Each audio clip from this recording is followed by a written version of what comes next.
The Gate from 1987 certainly was a bit of an occult antidote to the warm fuzziness of movies like E.T. for strange, unusual and ugly children like myself.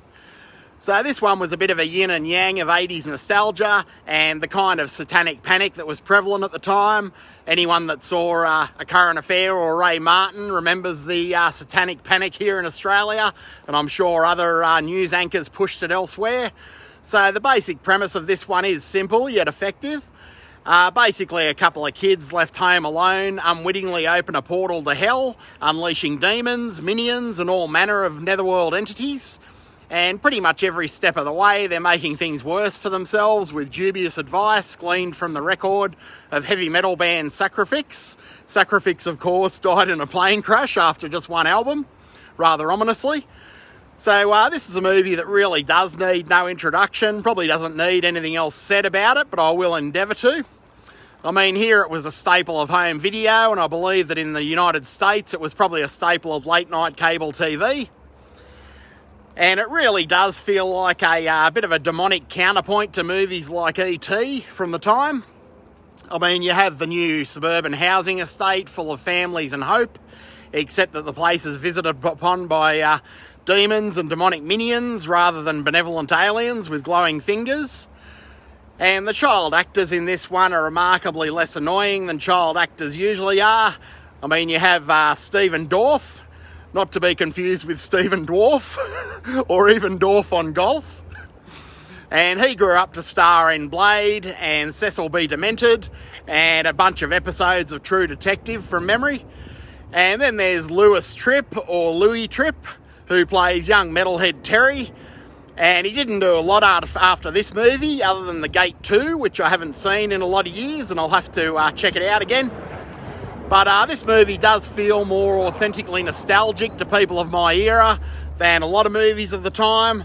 I mean, people of my vintage all remember poring over album covers and album lyrics in our bedrooms, searching for hidden meanings and details we might have missed, and this movie captures that beautifully.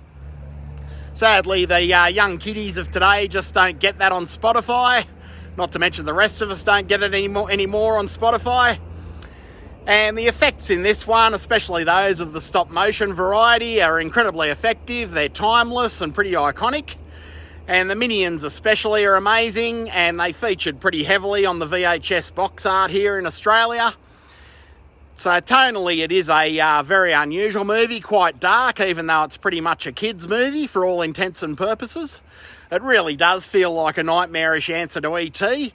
I know that Poltergeist has that vibe too, but The Gate feels a lot darker and a lot closer to that for some reason.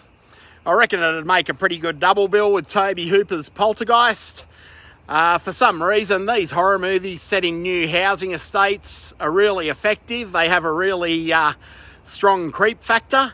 I don't know what it is. Maybe it's the yin and yang of something new and fresh and hopeful in a new housing estate, with something darker, more malevolent, ancient and demonic in the forms of the demonic minions and other demons. So one of the big running themes in this movie seems to be that all of the authorities on demons and the occult are really full of, how should I say, caca.